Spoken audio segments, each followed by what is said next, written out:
The Chronicles was written after I visited my old school where I was educated in Zimbabwe, in Harare. And the actual title is taken from a yearly publication which is done at St. George's, and it's called the Chronicles, which is sort of a yearbook of the school.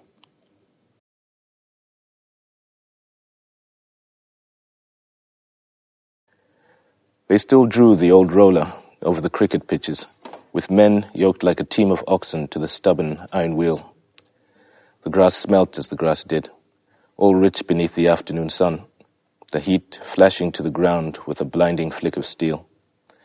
All the fields were there, but much smaller than remembered, the rugby and football grounds unused, the whitewashed lines washed out by the rains, but the names of dead Jesuits on signs still stood on the preened edges, in traditional white and red.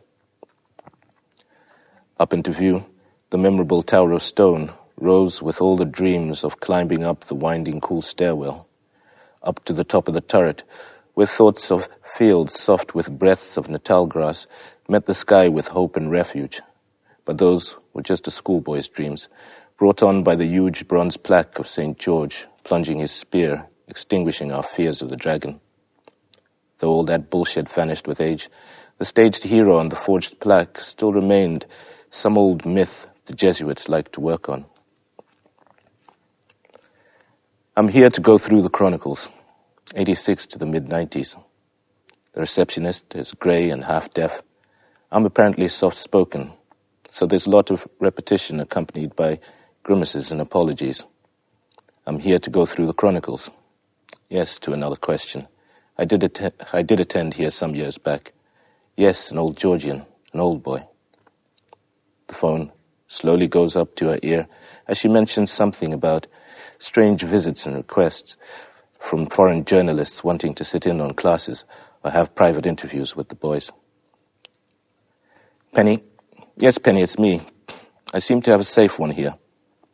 Wants to go through the Chronicles. Something about poetry. Her small eyes look up. You do remember the way to the library? I had forgotten, but then retraced the steps in my mind to get there.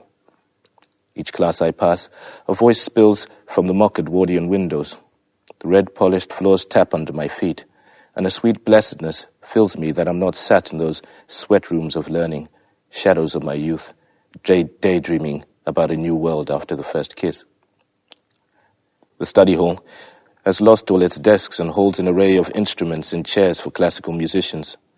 The fountain in the quad is gone now, and at first it didn't mean a thing to me, but then a crude bewilderment took hold when a memory tried to find its place in the absence, and how on earth they removed it had me lost.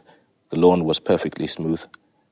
The weights room, where our hands were beaten blue by a leather wad, where iron was pumped on hot afternoons, was now clean and had the smell of sweat and leather replaced by veneered internet booths.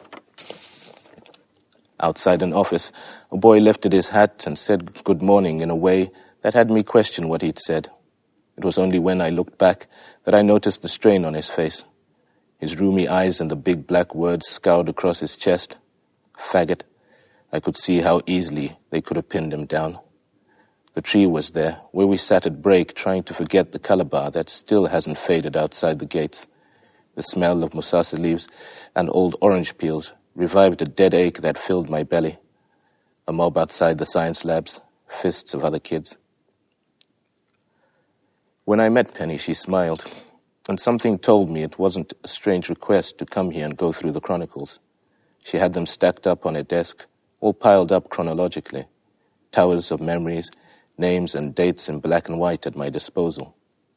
I sat down, leafed through the pages, the photographs alive in my head, and after an hour of being immersed in the vivid quiet, the bell rang. It was still that high-pitched drill that once brought relief as it sang through the long corridors, but also brought with it a certain dread.